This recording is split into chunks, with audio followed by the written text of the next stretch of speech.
Today we're taking a deep dive into a really crucial part of the FIRGed Act, specifically Section 305. Yes, absolutely. We're going to explore how this section is basically reshaping who the DoD can partner with. That's right. For way too long, the DoD has been trying to figure out how to really tap into all that amazing innovation happening outside the traditional defense industry, those companies that aren't the usual big defense contractors. And Section 305 is basically the key to unlocking that potential. It's like a huge shift because it really expands the definition of what we call a non-traditional defense contractor, or NDC. Right. And for anyone out there who's really trying to understand the future of defense, this is a big deal. So we've done our homework. We've dug deep into all the legislative analyses, historical context, expert opinions, you name it, to bring you this deep dive. Our goal here is pretty simple. We want to give you a clear picture of what this expanded definition of an NDC really means. Yep.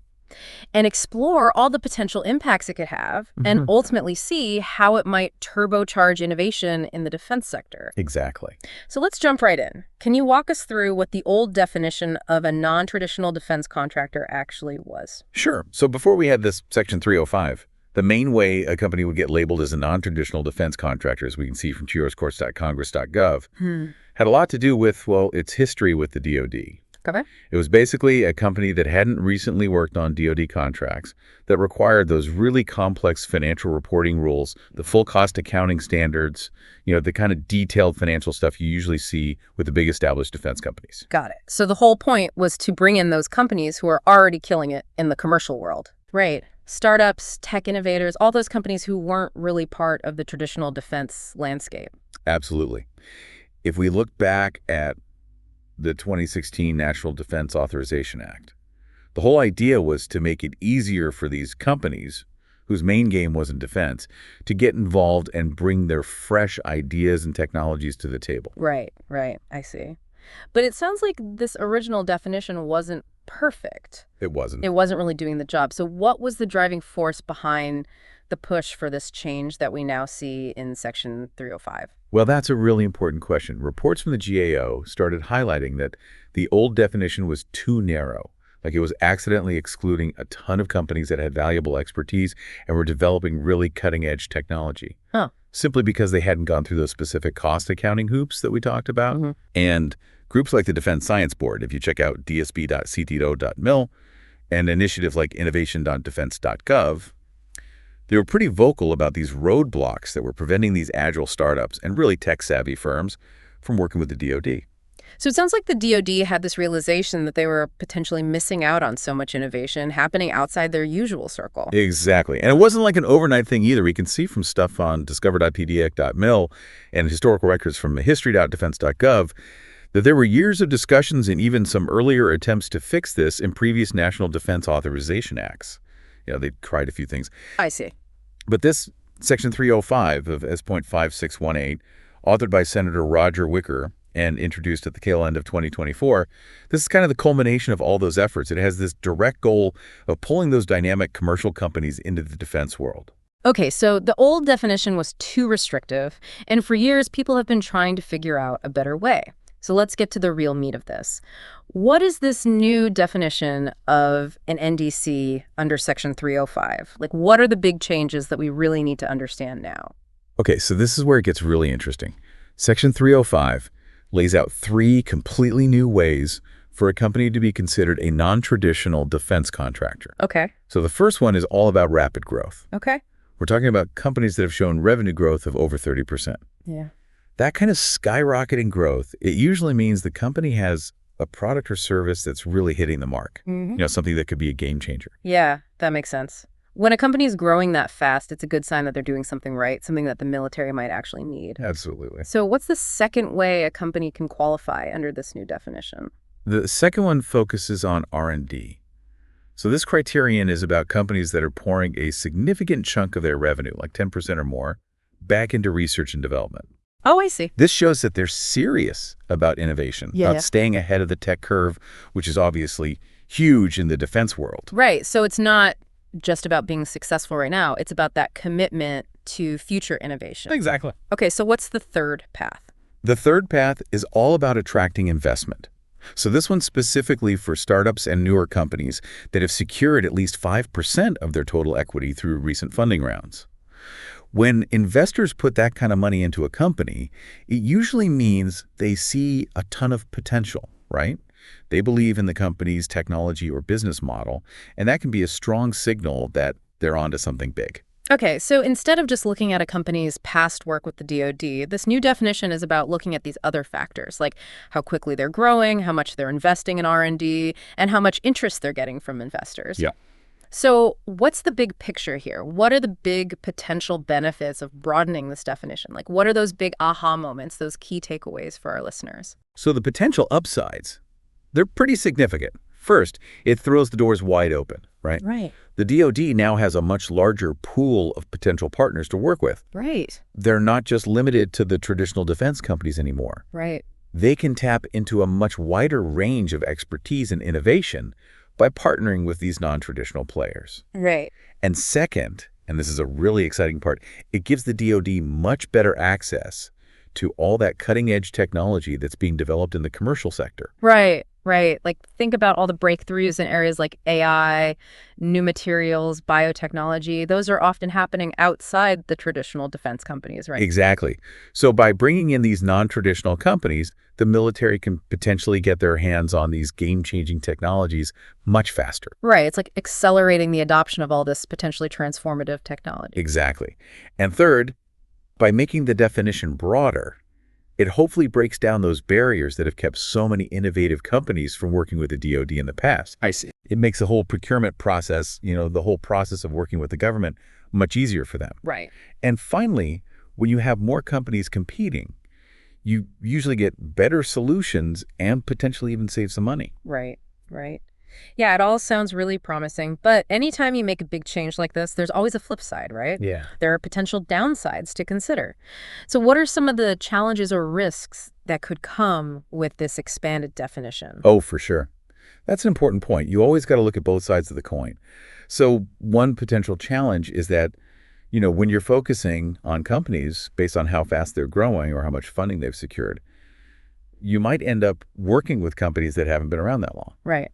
So they might not have that rock-solid financial track record compared to the big defense contractors who've been around forever. Yeah, that stability factor. Right. What else? And that could mean a higher risk when it comes to actually getting those contracts done. Another potential risk is in the whole self-certification process. These companies are going to be saying, hey, we meet these new criteria. But there's always the chance that someone might try to bend the rules a little bit. Stretch the truth a little, maybe. Right, exactly. And that could make things tricky for the DoD when they're trying to verify all this stuff. Yeah. And it could even lead to them accidentally giving contracts to companies that don't really meet the spirit of this whole expanded definition. And of course, you got to think about the traditional defense contractors. They've been the main players for a long time. And now they might see this as unfair competition. Yeah, I can see that. These new companies might not have to deal with the same regulations and costs that they do.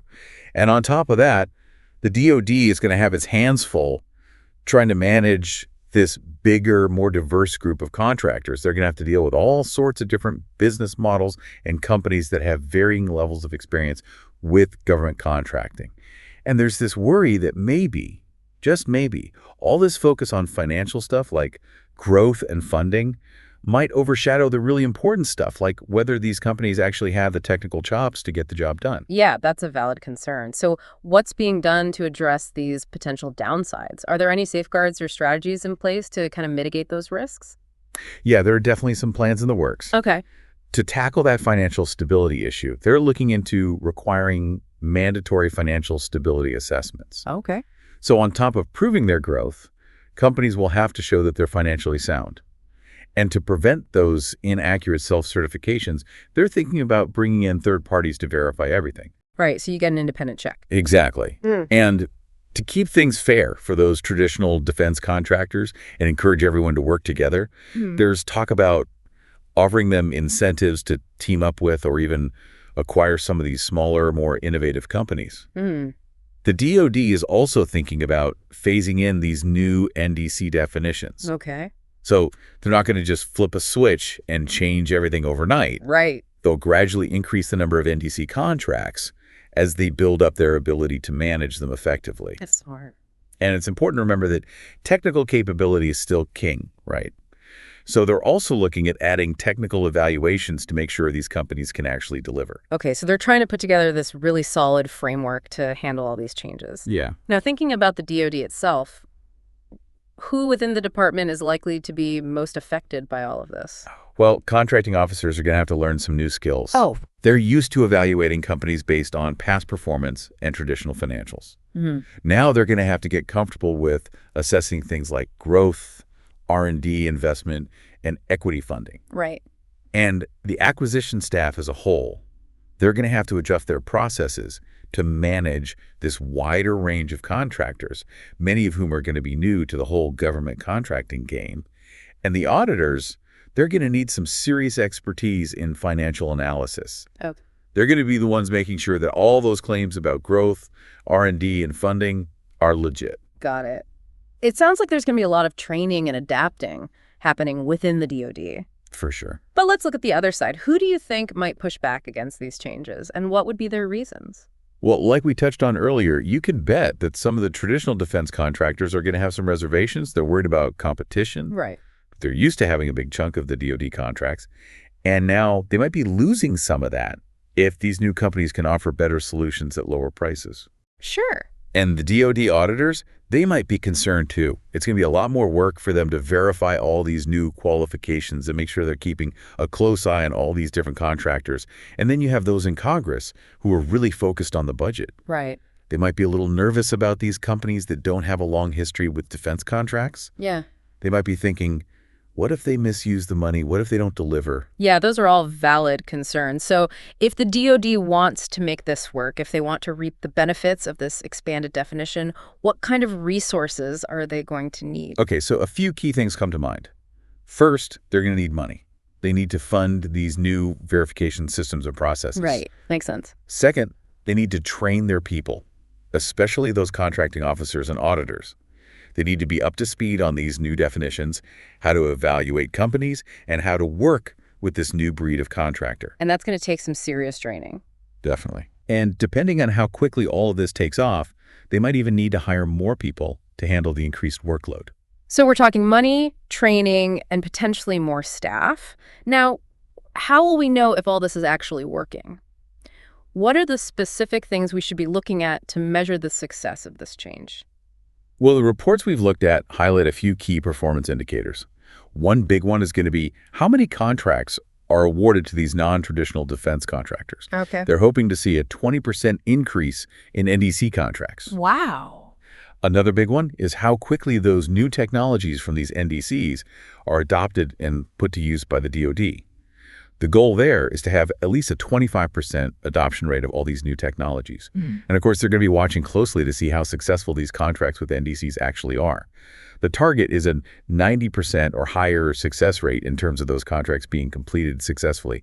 And they're planning to track all of this data and see how things are going every year. Okay, so those are some clear benchmarks to measure success. Now, before we wrap things up, I'm curious, were there any other ways the DoD could have achieved this goal of bringing in more innovation without changing the definition of an NDC so drastically? Yeah, there were definitely a few other options on the table. Yeah. One idea was to be a little more selective and just grant waivers to specific companies that showed a lot of promise, even if they didn't perfectly fit the definition of an NDC. Right. Another idea, which you can find mentioned on innovation.defense.gov, was to do a pilot program. Okay. So they would test it out, these expanded criteria, on a smaller scale before rolling it out across the entire department. That way they could have worked out the kinks and learned some lessons before making such a big change. Right. Right. That's always a good idea. Well, this has been a fascinating deep dive into Section 305 of the Forged Act. To sum it all up for our listeners, it's clear that this change is a big deal. It represents a fundamental shift in how the Department of Defense defines and works with innovative companies. It's no longer just about looking at past contracting history. Right. Now it's about finding companies that are demonstrating rapid growth, investing in future technology, and attracting serious investment. Exactly. And while the potential benefits of this change are huge, especially when it comes to getting access to cutting-edge technology and working with a wider range of companies, there are also some challenges to consider. Of course. The DoD has to put strong verification processes in place. Right. They need to make sure they can properly oversee all these new contractors, some of whom might be unfamiliar with the ins and outs of working with the government. Absolutely. So as the DoD opens its doors to these non-traditional players, it raises a really interesting question that I think is worth pondering. How might this change reshape the entire landscape of defense innovation? It's a good question. And what new kinds of companies will emerge to meet these evolving needs and seize these new opportunities? This is definitely a development worth watching closely. For sure. Thanks for joining us for this deep dive into the Forged Act.